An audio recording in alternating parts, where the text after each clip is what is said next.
Hello everyone and welcome to today's webinar, eIDAS and e-signatures in Europe, a legal perspective. I'm Tom Young, Managing Editor of International Financial Law Review.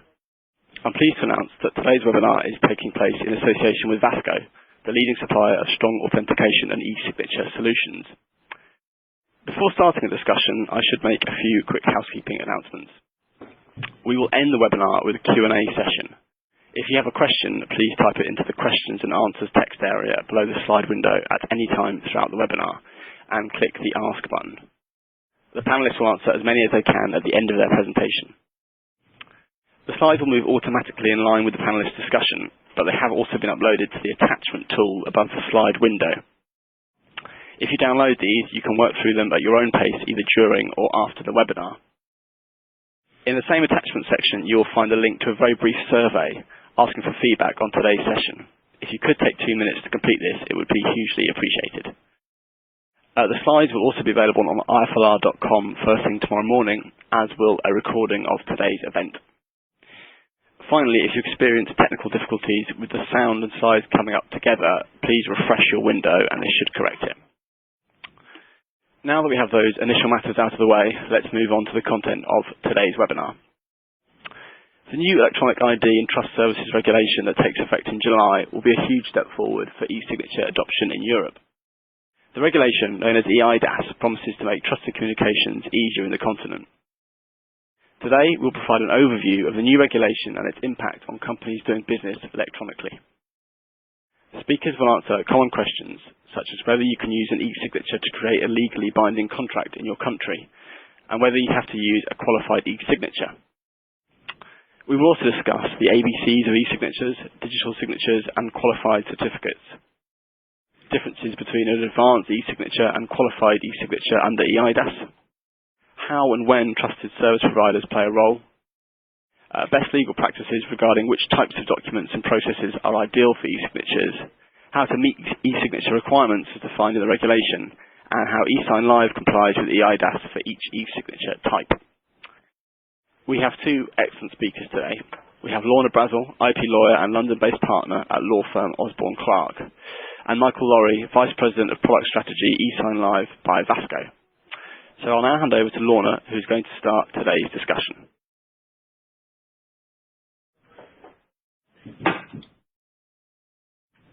Good afternoon.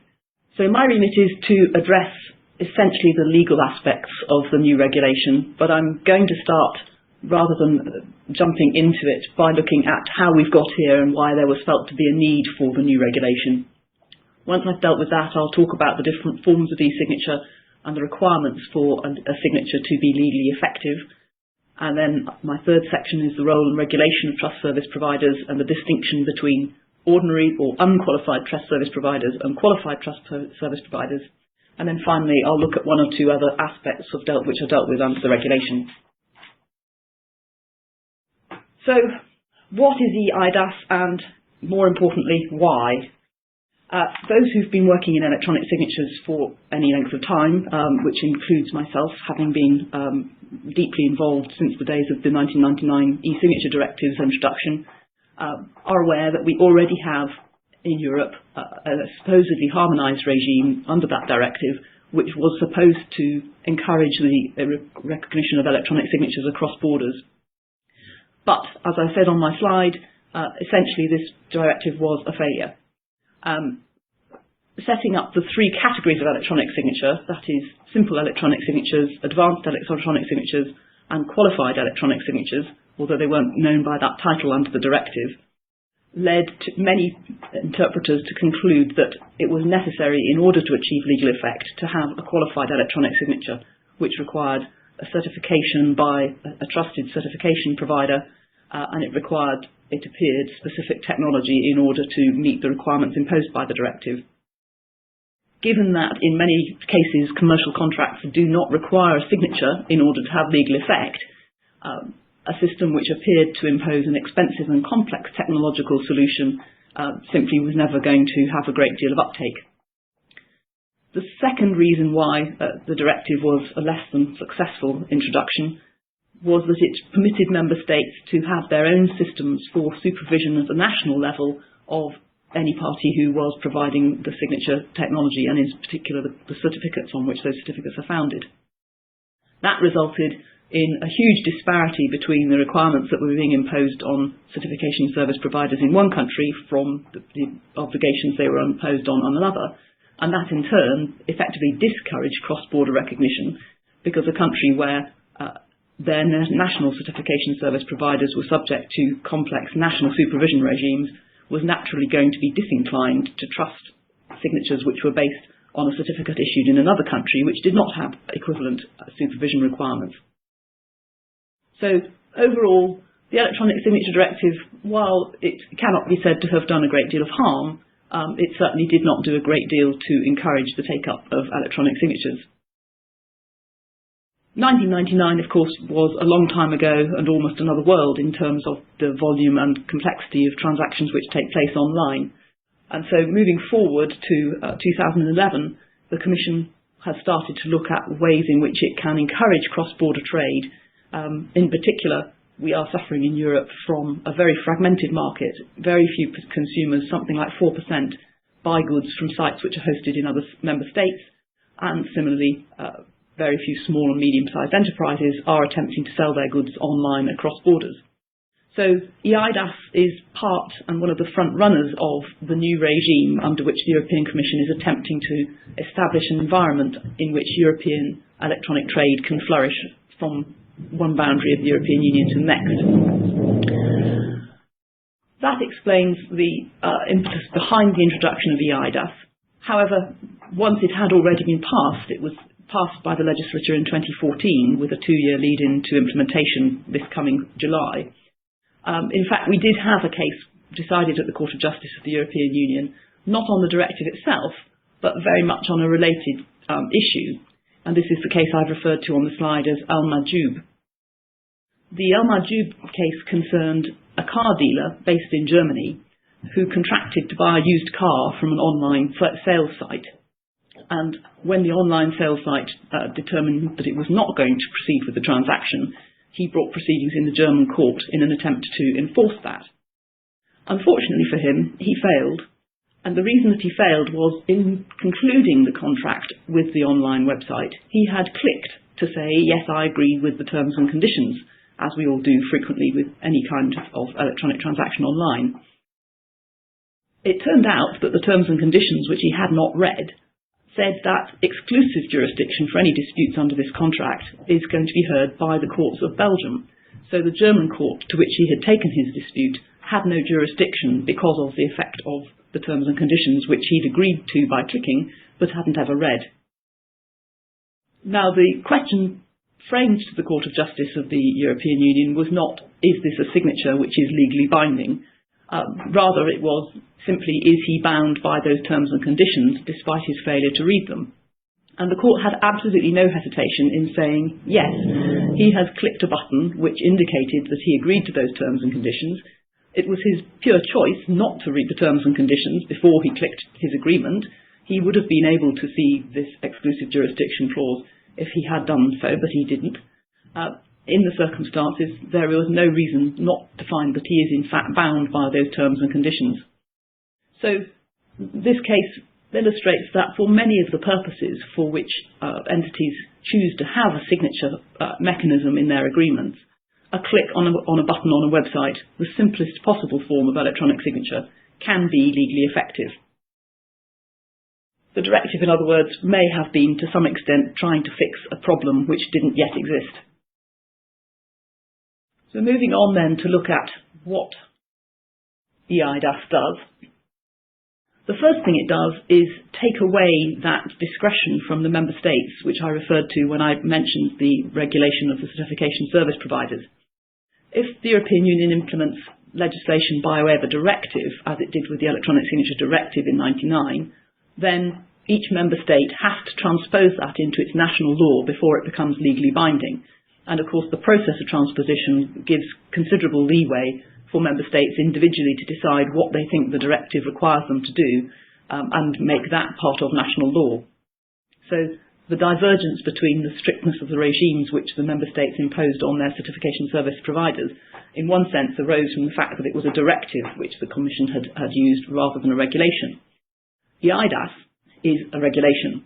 That means it is automatically part of all Member States' laws. They don't have to transpose anything. The Parliaments do not have to look at it. And there is, importantly, no discretion as to how they interpret it or transpose it into their national law. So that divergence of standards simply should not be able to have any legal effect under the new regime compared to what it did under the old. It is, however, not merely a transposition of the directive itself into the form of a regulation. It's considerably broader. In addition to the signature regime, which was the entire scope of the directive, the regulation also covers electronic identities, electronic delivery services, timestamps, website authentication.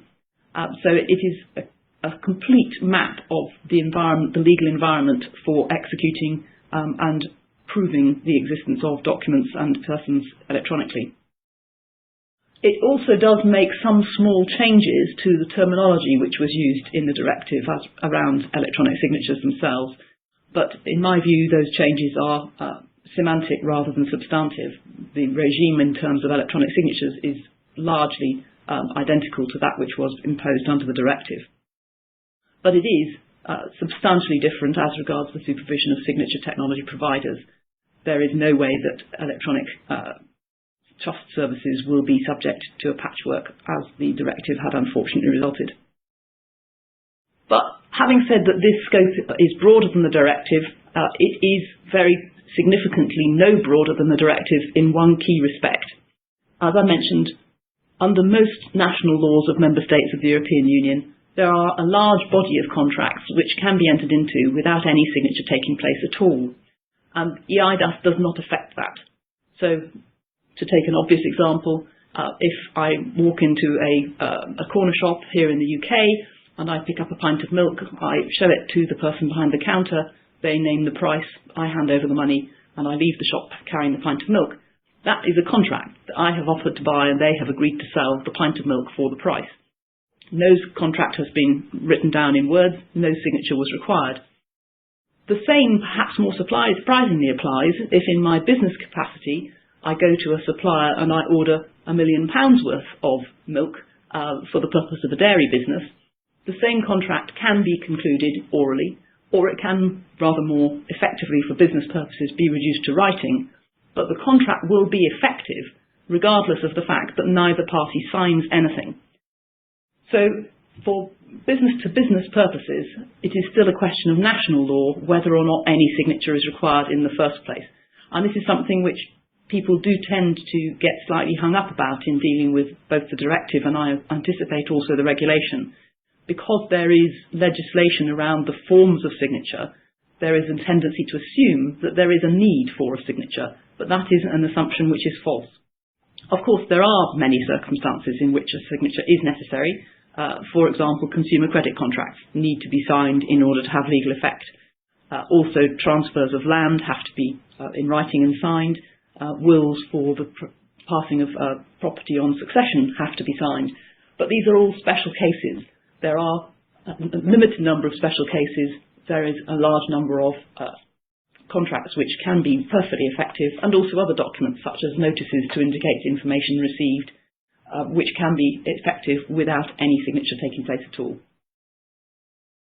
So moving on then to look at the provisions around the forms of signatures. As with the directive, there are three defined forms of signature. There is the basic electronic signature, which is a very, very broad definition. Any data in any form which is logically associated with a document and used by a signatory to sign that document counts under this legislation as an electronic signature. So the click which Mr. El-Majoub applied to the agreement to buy the used car is data. It clearly was associated by the presentation of the terms and conditions on the website with the document that he was being held to agree to, and for the purposes of being bound by that agreement, he had used it to sign. A simple electronic signature in action. Advanced electronic signatures are rather more complex. They require specific qualifications, such as being created by means which the signatory can keep under their sole control, They need to, pardon me, I've got the wrong page. They need to be capable of identifying the signatory. They need to be created in a way that which uniquely links them to the signatory, and they need to be linked to the data which they are used to sign in such a way that any subsequent change to the data is detectable. So there are 4 additional requirements for a signature to have the characterization of advanced electronic signature, but essentially what those are doing is making sure that suitable evidence is captured about who it is that is wielding that electronic signature in order for the parties after the event, in the case of any dispute, not to be able to contest who it was. Obviously, Mr. El-Majoub could have said it wasn't me that clicked on that website, it was someone else. The facts surrounding his dispute didn't really allow him to do that, because if it wasn't him that had clicked to agree to the terms and conditions, then it wasn't him that had agreed to buy the car, and he didn't have a dispute. But the point remains the same. So electronic signatures and advanced electronic signatures are both recognised by the regulation. Then there is a third category called qualified electronic signatures, which have the further effect of being based on a qualified certificate. And it is these which have given rise to much of the confusion, because the wording of the directive, essentially mirrored in the regulation, is that a qualified electronic signature shall have equivalent legal effect to a handwritten signature. And that has often been interpreted as meaning only a qualified electronic signature shall have legal effect equivalent to a handwritten signature. But that isn't what the regulation says. It simply says to a court that's facing a dispute over an electronically signed document, if a qualified electronic signature has been used, you have no choice. You have to give that the same legal effect as if a handwritten signature had been used. If another form of electronic signature has been used, then you may choose to give that the same effect as a handwritten signature. It depends on the circumstances. Can you be certain who signed? Can you be certain what was signed, for example? What the confusions that have arisen from the directive also highlight, I think, to a degree, is largely cultural differences between the legal cultures of the common law, such as the United Kingdom, and the civil law systems which operate on the continent. So to reduce the common law system to the briefest possible aphorism, one way of expressing it would be to say anything that is not prohibited is permitted under our form of law, whereas to a greater extent on the continent, the civil law, anything which is not expressly permitted is prohibited. And that, I think, underlines or perhaps explains why the focus has been so great on qualified electronic signatures, because of the stipulation that they must be given legal effect to handwritten signatures, which does not translate into a prohibition on using other forms of electronic signatures, but has substantially been taken to mean that. You can tell which countries have been operating under that form of understanding by looking at those countries where substantial numbers of certification service providers were established to comply with the onerous regulatory regimes. So Germany, Spain, Italy and Norway all have double figures of numbers of certification service providers, whereas the more laissez-faire regimes, the UK, Malta, Cyprus, Denmark, have precisely none each. As I say, this is going to be the major effect of eIDAS to iron out those diversities of approach. So, just to summarise, as I've put at the bottom of the slide, all 3 forms of signature which are defined in the regulation are capable of legal effect, and none of them can be denied legal effect merely because they're in electronic form. And the regulation goes further in what I take to be an attempt to correct the misunderstanding of the unique significance of qualified electronic signatures. The regulation at Article 25 specifically says an electronic signature cannot be denied legal effect and admissibility as evidence in legal proceedings solely on the grounds that it does not meet the requirements for a qualified electronic signature. So let's look at what you would need in order to enforce a document which has been signed with an electronic signature. This all comes down to evidence.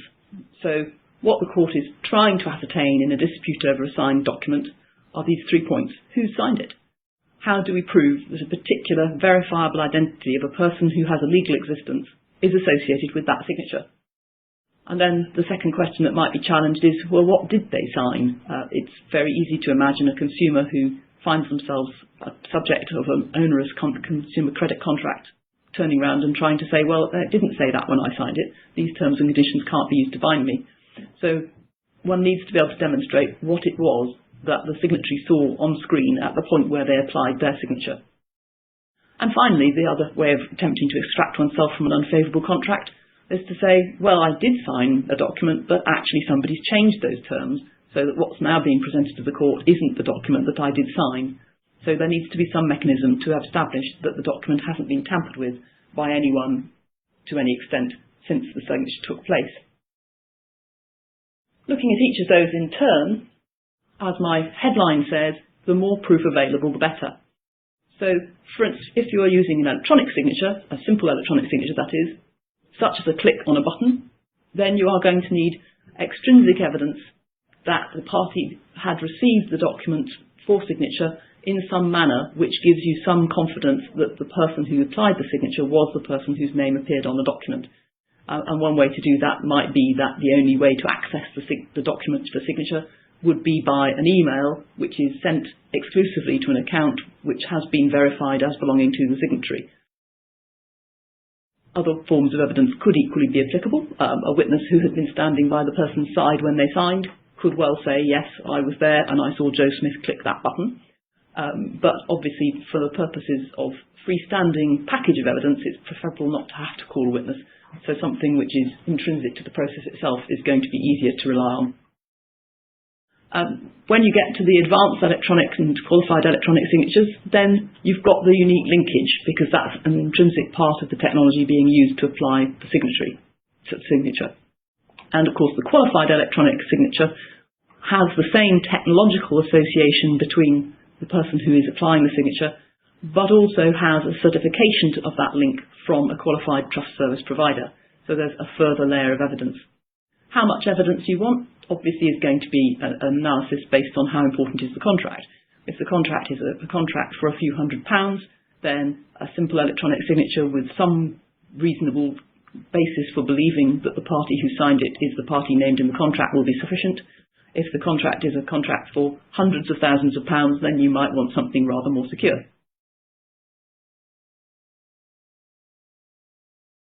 So the next question, how do we prove what it was that they signed?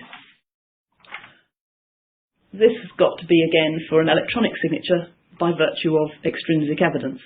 So, for instance, a system where a screenshot is taken when the button is clicked, or there's some metadata recording the browsing history that the consumer or the customer went through before they agreed to the document, or you could even capture the whole thing on video.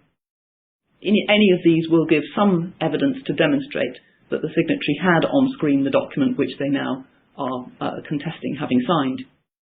Again, it's a question of the value in question as to how much of that evidence is necessary. When you come to the advanced electronic signature, then as before, it's linked to the data signed in such a way that the subsequent change can be detected. So we have extrinsic evidence intrinsic to the process which shows that this was the document which was presented for signature and signed. Of course, if you wish to have a belt and braces approach, you can also go for additional extrinsic evidence, so the browsing history or the video on top of the fact of the technology itself will give even more reason for a court to accept that this was indeed signed by the party who said it was. And of course, on top of that, the qualified electronic signature has all of the advantage of an advanced electronic signature, but an added legal presumption that it is going to be given the same effect as a handwritten signature. And it's worth pausing just there to point out that this is only a legal presumption. So as with any other presumption, such as that a handwritten signature was applied by the person whose name it records, it can be contested if there is extra evidence which is available to do so. So even a qualified electronic signature, like a handwritten signature, is not necessarily a guaranteed cast iron way of proving that somebody did sign the document that you say they signed. And then the third point, is this what they signed? Well, if a document has been signed only with a simple electronic signature, then Obviously, a copy must have been stored somewhere. It's going to be necessary to be able to prove to the court what happened to that copy since the date on which the signature was applied, which may well mean needing to have an audit history for the server on which the storage took place, or have multiple stored cottage copies which can be compared and contrasted to demonstrate that they all are identical, even if it would have been difficult for a mischief maker to have accessed and tampered with each of them separately. If you're using an advanced electronic signature, then you already have the link to the data signed in such a way that subsequent change can be detected. So if there has been tampering, then it will be apparent from the face of the document itself. Further, with the qualified electronic signature, the same technological record of what has been signed and the presence or absence of tampering is available, but there are no additional advantages on this leg of the test for having a qualified electronic signature. So takeaway points on the question of how do electronic signatures work under eIDAS. The first point is, do you need a signature? That is unfortunately still going to remain a question of local law for each country and for each type of transaction, and will need to be checked on a case-by-case basis. But it's also worth just asking the question, if you do need a signature, is there any stipulation or presumption under the law that it has to be handwritten? If it doesn't have to be a handwritten signature, then I would expect a court to accept or be prepared to accept either a simple or an advanced electronic signature in just the same way as they would accept a qualified one. So moving on to look at the position of trust service providers under the new regime. This is a whole new term. Under the directive we had certification service providers, but obviously, as I've said, eIDAS does cover a whole range of actions or roles which were not covered by the directive, and so the broader term trust service provider has been introduced. So a trust service provider is any entity which is providing services in support of electronic transactions, including signature creation, certification, timestamping, electronic sealing, archiving, electronic delivery, and website authentication. And I think it's worth mentioning that, unlike the directive, the role of a trust service provider in signature creation is expressly contemplated by the regulation as including creating the signature on behalf of the signatory. So remote signature service provision or cloud-based services are both included in the recitals at 51 to 52, recognising, I think, that the installation of all of the technology necessary for these systems in every entity which might want to do business across borders is simply too costly and clunky a solution. So trust service providers will encompass a large range of organisations delivering a number of different services. There is no requirement that a trust service provider has to provide all of these. They can choose any subset that they wish to. But they will still be subject to national supervisions, and there will still be the possibility that member states can impose national rules on their local TSPs. The difference under the regulation is they cannot refuse to recognise certificates which were issued by foreign trust service providers just because those foreign trust service providers aren't complying with the additional legal rules applied to local trust service providers. So there will, to a certain extent, be an opportunity for forum shopping as to where in the European Union it's advantageous for a trust service provider to establish themselves based upon the kind of regulatory regime under which they choose to operate. The regulation imposes various obligations on trust service providers as a whole, so it's necessary to conform to appropriate security standards, and the key word there is appropriate, because once again one needs to bear in mind what kind of transaction the trust service provider is facilitating. If they are solely limiting themselves to low value transactions suitable for conclusion between a consumer and an SME, then it's probably not appropriate or proportionate for them to have to impose the sort of security which the GCHQ or similar governmental agencies would be able to introduce. They also have an obligation to inform stakeholders if there is a security incident of the fact that it's taken place and of the adverse effects. And if it's a significant breach of security, then they have an obligation to notify their relevant supervisory body and affected customers within 24 hours. Now that is a significant and onerous obligation. It will take good organisational as well as technical arrangements to enable a TSP to be sufficiently informed within 24 hours of a significant breach taking place of the significance and of the effect on which customers. So that is something which I expect trust service providers will have to take very seriously in setting up their initial operational systems. They also have to bear liability for any damage which is caused to any person, either intentionally or negligently, by their failure to comply with their obligations. This is probably not much of a change from English law. If a service provider is negligent, then they would normally be liable anyway under the tort of negligence. And as under those normal rules, the claimant has the burden of proving that intention or negligence has been in play. But, unlike the directive, all trust service providers also have the ability under the regulation to limit their liability by giving advance notification to customers, which is recognisable to third parties, of the limits which they are imposing. So a TSP which only handles transactions up to 100,000 or 200,000 euros can give advance notification to its customers that it isn't going to accept liability if the signatures are in fact used for anything up to 1 million euros, provided that they do so in a way which is clear and recognisable to third parties. And there's obviously a scope for interpretation as to how transparent and how prominent that notice has to be. So those obligations apply to all trust service providers, but there is also an additional category of qualified trust service providers, and these are the ones who are authorised to issue qualified certificates and therefore have the remit to generate the qualified electronic signatures which have the strongest standard of legal effect. So this list includes regular audits by a conformity assessor nominated by the National Supervisory Body for Trust Service Providers. They have to apply procedures which are appropriate under national law to tasks such as verifying identity, and what constitutes an identity is still also a matter of national law, so the question of who signed does depend on where and what nationalities were involved in the transaction. They need to employ suitably qualified staff and use trustworthy systems, both for processing the data that they take in and also for storing it.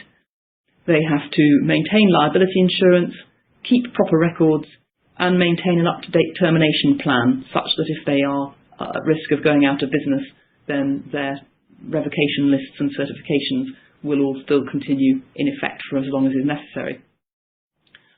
So that's potentially a further burden on qualified trust service providers. None of those really strike me as anything that a well-organised business wouldn't be wanting to do anyway. Any business which is operating without liability insurance is just asking for trouble. But there's an added incentive for qualified trust service providers to do so, because unlike ordinary trust service providers, if their failure to comply with their obligations in any way causes damage to any third party, it is presumed that intention or negligence was in play. So they are going to need to be in a position to demonstrate that whatever happened with their systems, it was neither their own negligence or intention which caused it to happen. The quid pro quo for both the additional organisational and also legal burdens which qualified trust service providers face is they will be included in a trusted list which is maintained by their national supervisory body, so that potential customers will be able to tell which services they offer which will be of the qualified status. And they are permitted to use the new European Union trust mark, which is going to be in place, which is in fact in place already, to demonstrate that such an organisation does meet the standard for the inclusion in the trusted list, and it must include a link to the trusted list wherever it's used online.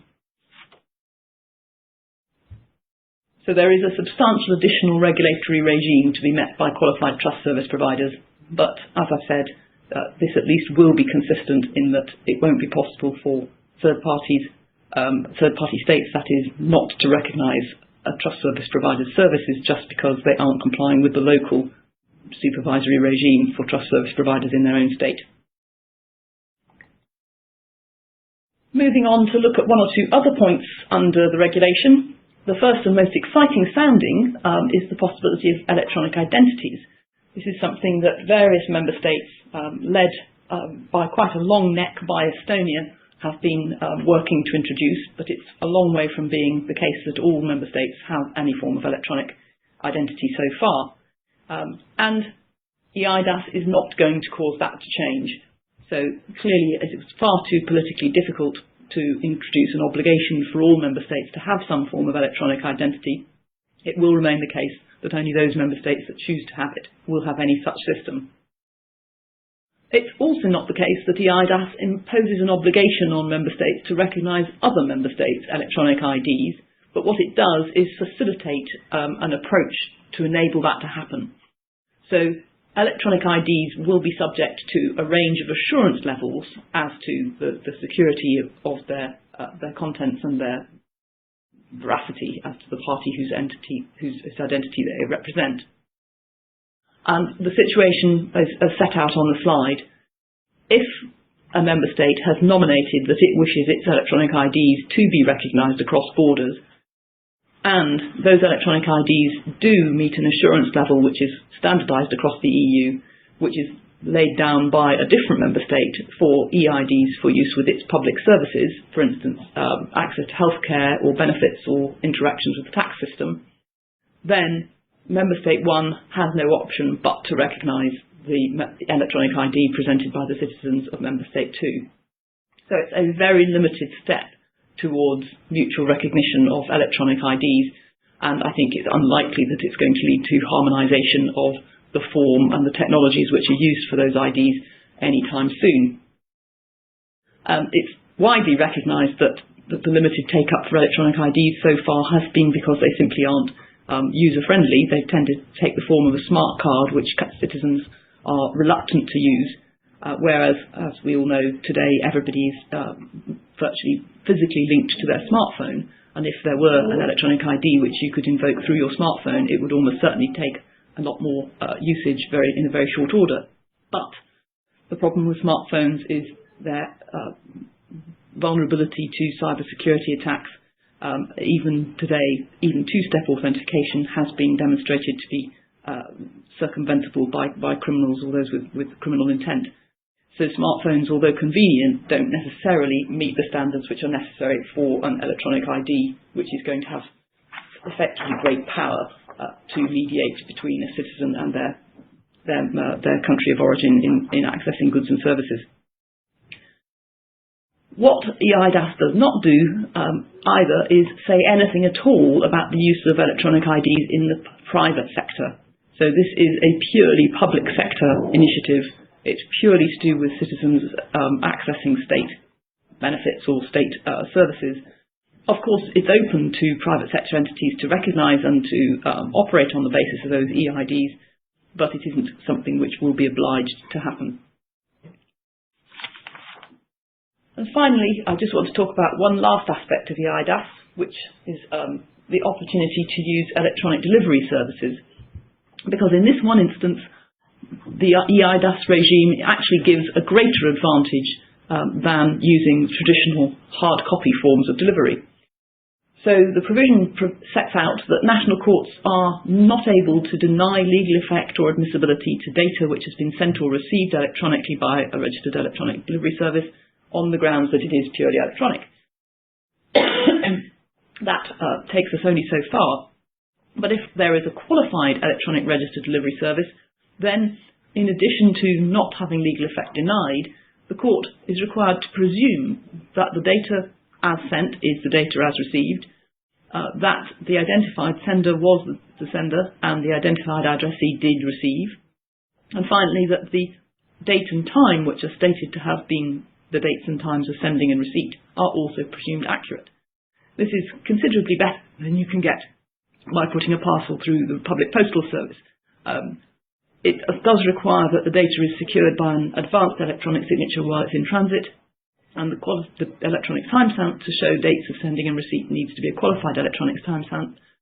But overall, this does provide for a greater deal of certainty or removal of a great deal of uncertainty about the acceptability and evidence of documents which are sent and received through electronic channels.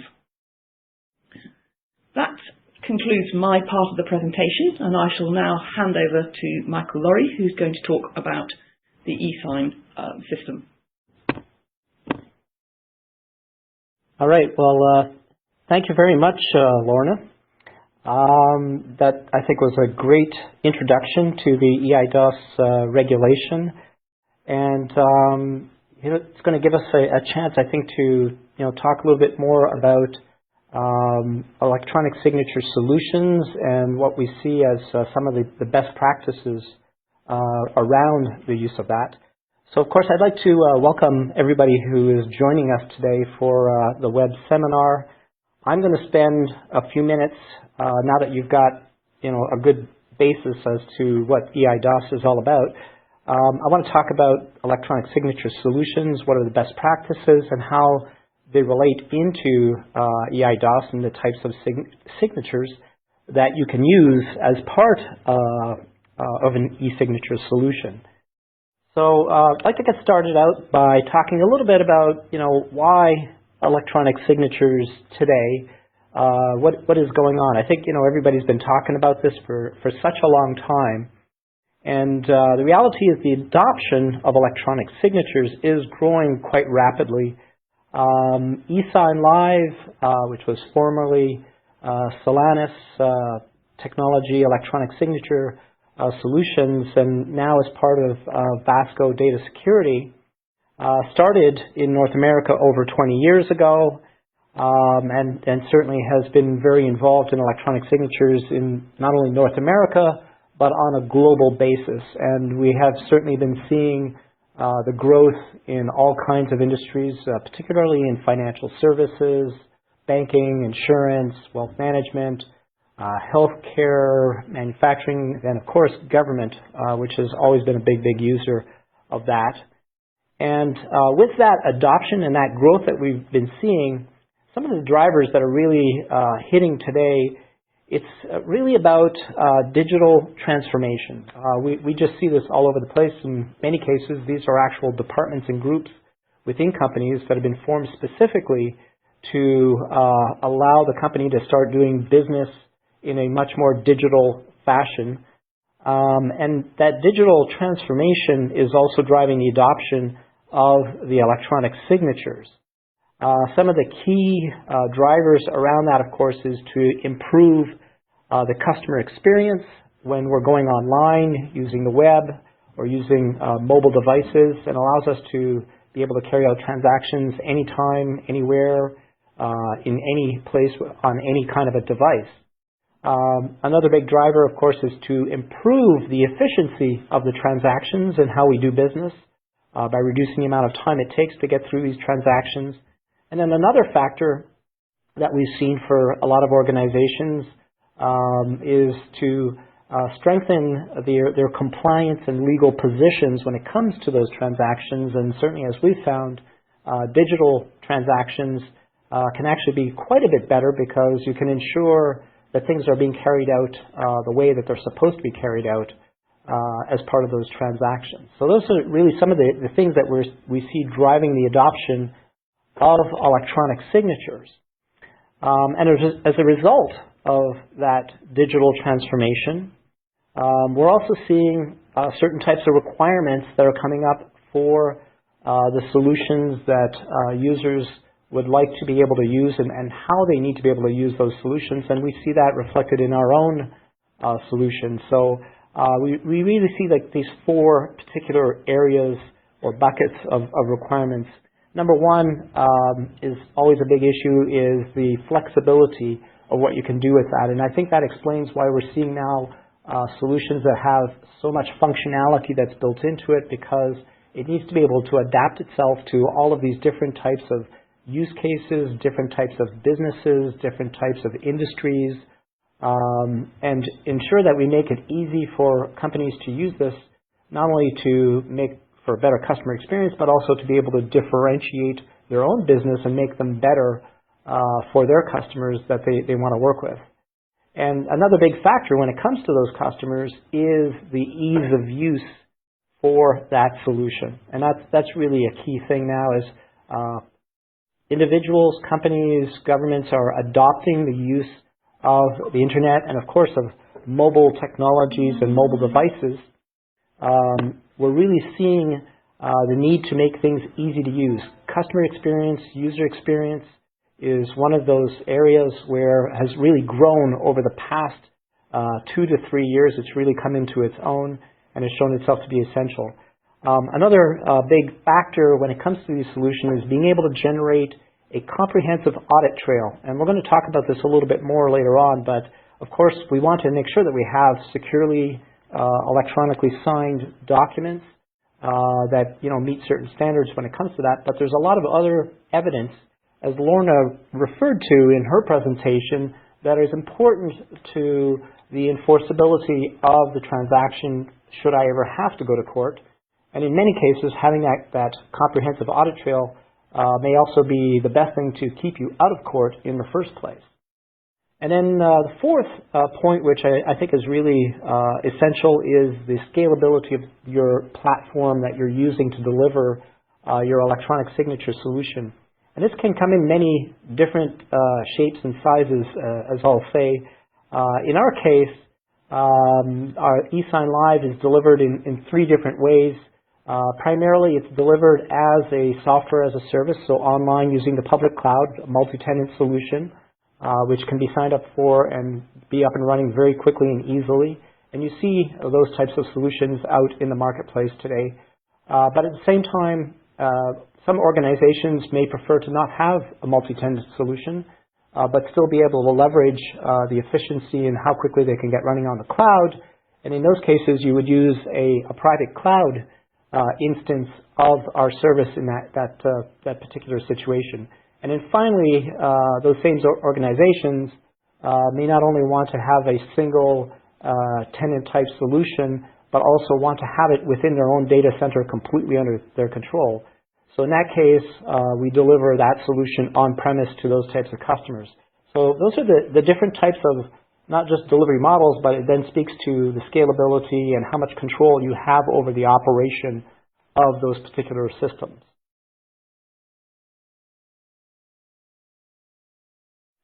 So one of the, I think, really key things about an electronic signature solution is what it gives you in terms of being able to control the workflow or the business process that the signers and the users, the recipients involved in a digital business transaction are going to be able to go through, and how you can control that and how quickly and easily you can get that process up and running. So as I mentioned, flexibility is necessary because business processes, there's a lot of variation in them. There's also the whole factor that in many cases compliance requires that processes be carried out in a certain way. So I want to make sure that I can carry out that particular business process and ensure the enforceability of it. And of course, with an electronic signature solution, I want to have a generalized process that can be applied to those many different use cases, that can be used through any kind of a channel within the organization, whether it's online, a branch, through a business partner, or whatever that you have in your particular organization. We always have to keep in mind that electronic signatures and signing is part of this larger process, part of a larger session that requires these different elements that are involved in it. And our experience in doing this for over 20 years has shown us that these particular elements are the things that we always come across as part of an electronic signature solution. So just to summarize these quickly, access to the documents in the transaction is one of the key elements, which could be brought in through integration to a customer's web portal. So for example, an online banking website would give you access to an electronic signing solution. It could be used as an ad hoc type process where email notifications bring you into a signing process. It could be part of a mobile application that I'm using on a phone or a tablet to get into that signing process. These are all important different ways in which I can get into it that the solution needs to support. Next, authentication, of course, extremely important as to how I ensure that I know who the user is who's coming into that particular session. And there's many different modes of authentication. I'm not going to go through all of the details here. I mean, you can see these up on the screen. And a good solution that's flexible supports all of these different approaches to authentication of the user. Presentation of the document seems obvious, but again, many different approaches here, including the ability to capture signatures electronically while presenting documents using paper documents. Well, we've seen a number of use cases in different situations where that hybrid combination is necessary. And of course, being able to present it on in your web browser, on a computer screen, on a tablet, having it optimized and responsive to work on a phone as well. There's a lot of factors involved in the presentation to ensure not just the ease of use, but again, the compliance, the enforceability that will come around that. A couple of key things that happen when I'm going through a signing process. One of them is being able to capture data. So when I capture a signature, I may also need to input information into text fields. I might need to be able to make selections that are only available at the signing process, where I would use checkboxes, radio buttons, and so on. So I need to really have the ability to have a lot of form field support to allow for that data capture to happen as part of a signing process and before the signing process, for that matter. Also, the ability to insert or add documents into a transaction. So whether it's adding into the set of documents that are part of that transaction, maybe even updating them, or allowing the signers to add their own documents that are required to be provided as part of a signing transaction. So for example, perhaps a copy of a driver's license or a bill or a specific document that's necessary for the transaction. So the system needs to provide a mechanism to allow for the adding and attachment of these documents into that transaction, while of course dealing with everything else. And then of course there's the actual capture of the signature. How do I capture the intent of the signer? Again, many different options here, from click to sign to capturing a handwritten signature off of a tablet or perhaps off of a user's mobile phone, or the use of an authentication device that allows me to indicate that intent as part of the signing. And then finally, the delivery of the document. So Lorna talked about e-delivery as part of the new eIDAS regulations, or at least being covered as part of that. And without doubt, any electronic signature solution also needs to provide electronic delivery. And in many cases, we have transactions where there's actually no signing that may occur in that transaction, but we need to have a well-audited delivery process that also meets compliance around disclosures and the consents that are required towards that end. So all of this are elements that need to be part of the solution, need to be built in, easy to use, easy to call, easy to set up as part of that, so that we end up with that enforceable business process that is necessary for the electronic transactions.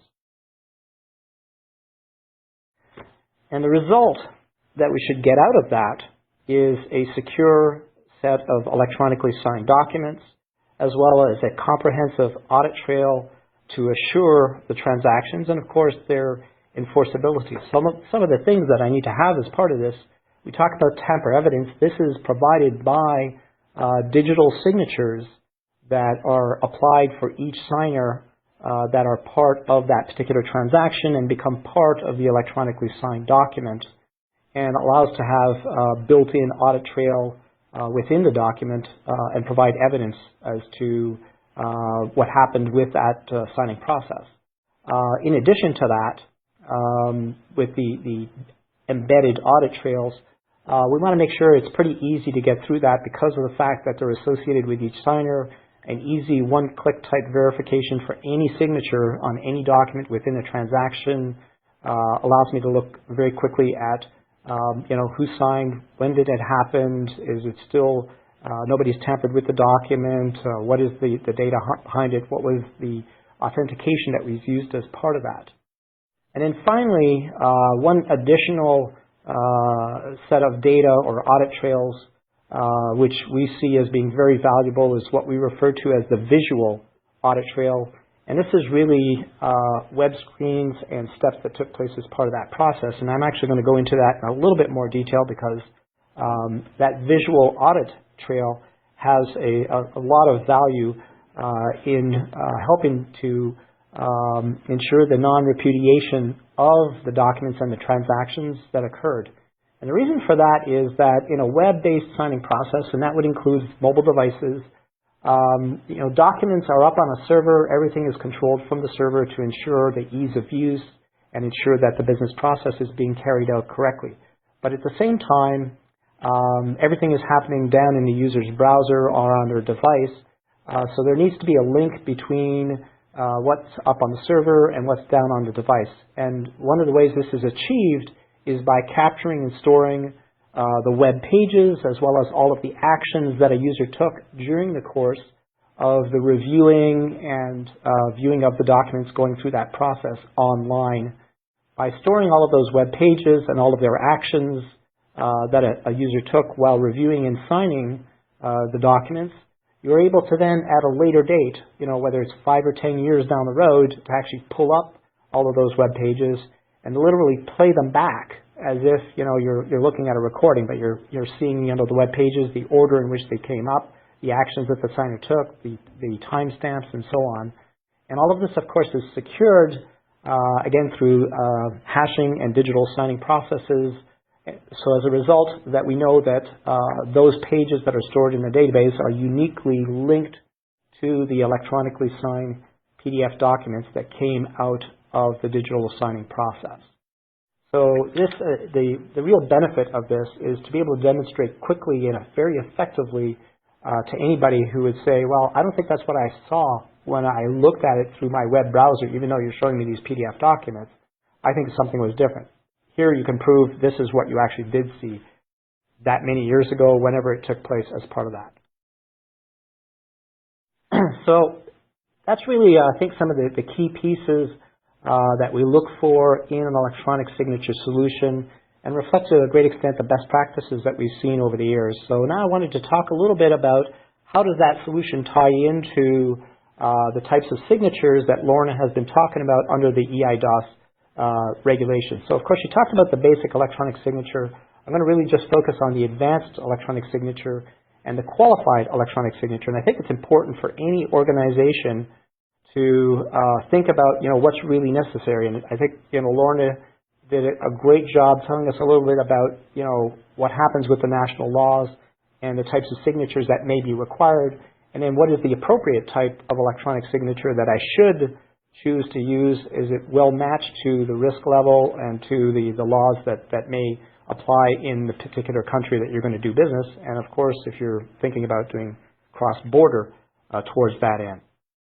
So between the advanced and the the qualified electronic signatures, I wanted to spend a few minutes just talking a little bit about some of the key elements that are built into the solution in the case of eSign Live that allow us to meet the requirements in both of those cases. So when we talk about an advanced electronic signature, I don't want to go through all of the detail of this because this would take probably an hour just to do this alone and really do justice to it. But I want to hit some of the highlights here. So an advanced electronic signature is kind of like a qualified electronic signature, but without the need for the qualified certificates, whether they're on cards or wherever we have those that have been issued to the users. The laws, the definition of the advanced electronic signature is very technology neutral and somewhat broader as to what's required, but it still means that you need to have a certain level of reliability in that system, and particularly when it comes to different types of authentication options that a user would be brought into. I think as Lorna pointed out, with a basic electronic signature, I may have nothing when it comes to that. That's not going to be very effective in most kinds of transactions that are worth using an electronic signature solution for. So I want to make sure I have flexibility and access to the appropriate types of authentication that are part of that. And it could be multi-factor authentication. It could be other typical forms of authentication. It's what in your particular case you will feel is appropriate for the types of transactions that you're involved in. In addition to the authentication options, the other big aspect is that the solution still needs to be able to create digital signatures for each signer to ensure that the signatures in the documents are secured after I've captured an advanced electronic signature to be associated with that document. And one of the key points is about ensuring that association that occurs, and one of the easiest ways to do that is through the use of digital signatures. One thing I just wanted to point out here is that when I talk about digital signatures in this case, it doesn't mean I'm talking about a qualified certificate. It just means we're using keys and a certificate in general to create those digital signatures. And there's really 4 elements, just to kind of break it down and keep it simple when we talk about advanced, is that you create a transaction in the system where you have the identity of the signers because you've already established those identities. Those signers then need to authenticate themselves into that system so that we know that when they pass to the signing capture step, that we know that it's them who actually carried out that actual signing. And then finally, the last step is to secure the signature and the document through the use of a digital signature. So that's kind of just a quick summary of how to meet that. Finally, the qualified electronic signature, not going to really go into a lot of detail. At the end of the day, eSign Live can work with a third-party certificate authority or trusted service provider who provides the qualified certificates that will be used by the eSign Live solution in order to create a qualified electronic signature as part of that. So you can still take advantage of all the flexibility, the ease of use that we've talked about, but you get a qualified electronic signature. And ultimately, by having that kind of flexibility in the case of eSign Live, you have the choice of either using an advanced electronic signature or a qualified electronic signature. And with that, I just want to 3 key takeaways, I think, that you really need to get out of our session today. Number 1 is organizations, you need to really consider the type of electronic signature that will meet your particular organization's need and more importantly for the types of business applications based on what Lorna has talked about with regards to eIDAS and also when it comes to the electronic signature solution. And of course, the solution that you look at, I think flexibility, ease of use, and having those comprehensive secure audit trails are all key requirements you need to be taking a look at.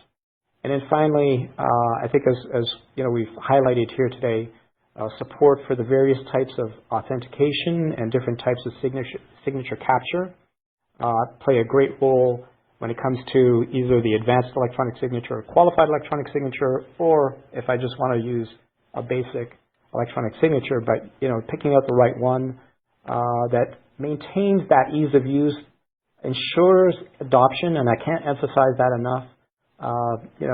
It's one thing to say that I want to have the ultimate security in my signing process, but if nobody uses it because it's too hard to use, then you haven't really gained much as a result of that. So a lot of thought has to go into these 2 items.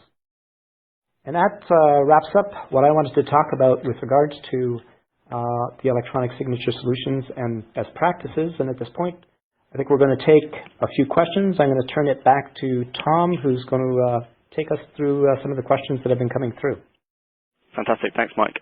So we have set aside a few minutes for the Q&A session, which we will move on to now. The first one I'd like to ask, and we'll just come in, is you discussed the treatment, the European treatment of e-signatures. How does this compare with the US regime? Is that for Lorna, I assume? I'm not really a qualified US lawyer, so I think it's more appropriate to you, Mike. Well, what I would say is that in the U.S., the e-signature laws are very technology neutral. There isn't multiple forms of signatures. There's no real concept of a qualified signature or a qualified certificate.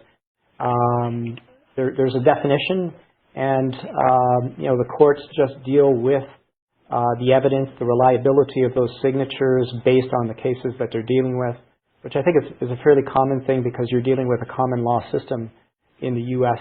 To start with. It's been very effective in the U.S., however, because the adoption has been quite high. There's been a lot of court cases, and most of them have been, I'll say, favorable, not necessarily for one side or the other, but favorable in the sense that electronic signatures are always recognized, and the laws have never been struck down or been able to challenge them successfully. I think that's kind of the difference. Is the signature is just much simpler on that front, but it leaves you, of course, to then figure out on your own, really, what should you choose towards that end. Whereas in Europe, you have more guidance when it comes to the specific types of signatures. Fantastic, thank you. And another one that's come in is, you have said that B2B contracts don't always need to be signed, but in practice we always do. What is the function of a signature in that case? So this goes back to my comment that you don't actually need contracts to be signed in most cases at all. However, obviously if you do get into a dispute, then you need some form of evidence that both parties didn't understand what the terms of the agreement were and agreed to be bound by them. So it's simply part of the evidence which you would put forward. And as I said on several slides, the more pieces of evidence you've got to demonstrate that both parties are agreed and agreed to be bound, the better. So a signature, in addition to evidence of the emails around the negotiation of the contract, or the parties themselves standing up and saying, well, we had a meeting on the 27th of June and this is what we said and this is what we agreed. It's part of that bundle of evidence. So from a best practice point of view, it's a good thing to have, but it isn't a necessary thing for legal effect. Fantastic, thank you. I've had one question come in that's quite long, and it seems to have a few component parts, but are far away, and it's, has EU legislation created any basis to ensure the functioning of e-signature, QES, with endorsable titles, such as bills of lading, bills of exchanges, promissory notes, having a specific effect of negotiability? In practice, it looks as being a major blocking point to fully digitalised trade financing. Is paper copy bearing QES endorsable with handwritten signature? Question mark. So I don't know how you want to tackle those ones, but... So I'm not an expert on those specific kinds of documents. I know there are a number of specific provisions around different kinds of transactional documents. In terms of the EU level law, the objective is to ensure that courts can assess any given form of signature, including a handwritten endorsement on an electronically applied signature or whatever. Whether there are national legal requirements which will either include or exclude those in particular cases is a matter of national law. So unfortunately, it's not a question to which you can give a single answer. I'm sorry, I can't be more helpful. No, that's great, thank you. Another one coming is, does eSign Live qualify itself as a QTSP? No, we don't qualify ourselves as a QTSP. We work with a TSP who will provide certificates and also the smart cards as part of that. So in combination with the certificates from the TSP, or QTSP I should say, the combined solution will meet the requirements of a QTSP. Fantastic. Another one coming in is, how likely is it that an electronically signed document will be challenged? This might be one for Lorna. Yes, that's a point I perhaps didn't draw out. We had the Electronic Signature Directive in force for 15, 16 years, and there never was a single case that got up to European level as to the effectiveness or not effectiveness of a signature in accordance with that legislation. It's just rare for the signature to be the thing that is being challenged about a document. So unless you have a chaotic business process where you're actually trying to enforce an agreement which has only been reached in the form of an exchange of emails, where somebody might say, oh, well, my signature was applied automatically and I didn't actually apply a signature to that document at all. Those sorts of challenges come up, but it isn't at all the norm for a signed document, whatever form it's been signed in, to be subject to a challenge on the basis of the form of signature. Fantastic, thank you. How about if member states are not all going to introduce eIDs, how about at an EU level, European eID? Well, I think you'll find there are a lot of people who would be very happy to see that. Obviously, it's one of the things that slows up transits around the EU considerably, and if it could be integrated with all sorts of other public services, such as access to healthcare and so forth, then it would add a great deal of convenience to our lives in Europe. But it's a political hot potato. I was reading a piece just this morning about the German electronic health card, which they've been trying to introduce for quite a few years, which is something the medical profession absolutely is crying out for, because it would be fantastic to be able to access your patient's medical records in full on the spot when you have them needing treatment in front of you. But the data protection issues around it and the issues of abuse and potential trafficking in sensitive data and identity theft are just so complicated. It's a political non-starter to try to do that at an EU-wide level. Okay, fantastic. We've got time for maybe one or two more. So in terms of presentation of the documents to be signed, most of the solutions offered in the UK market are in PDF or tamper-proof format. Can these documents be HTML and tamper-proofed following the signature of the customer, specifically UK regulations? Is that for you? I'm not sure about regulations. So, Lorna, do you have any thoughts about that? No, there's no UK regulatory requirement at all. It's just a question of how good is the proof. So if you did the document in HTML, the customer applies the signature while it's in that format, but then you capture that document in full and hash it with a digital signature, it would be just as good evidentially as a PDF also having been hashed subsequently. Yeah, I would add to that yes, I totally agree with you. It makes total sense from that perspective. However, I think one of the issues that we've seen with HTML is not to say that you can't have solutions doing that, but certainly when you get into consumer type transactions with a lot of regulated type documents, the solutions are being integrated with solutions themselves which have libraries for those documents. And in many cases, they're in PDF format. So it's one of the reasons that you have that. But certainly there's nothing that prevents you from using HTML other than it might not be the most convenient way to then store that information afterwards and then to retain it over a long period of time towards that end. But, it's certainly possible. Fantastic. I think we've got time for one more question, and that is, in your opinion, will an e-transaction, e-signed, create less or more business litigation? That gives us a binary choice, and I'd quite like to say neither. I don't think it will have any significant impact on the amount of business litigation. There will, of course, be the odd dispute where something about the form of the document that's been signed or the form of the signature is the point where one party feels they've got such a good case they can fight it all the way to court. But it's going to be noise. On the total volume of business litigation, it's just within the noise level. If I could add something to that, and this has to do with our experience in the United States and Canada. The number of cases that you see is quite low overall, that's for sure, over the years, even though there's a lot of adoption and transactions being done electronically. But one of the reasons behind this is that business transactions, when they're being done electronically or as part of a digital type system, they're quite fixed to the process, is designed to work in a very specific way. One of the biggest reasons why you have a lot of disputes is because paper documents often have errors in them.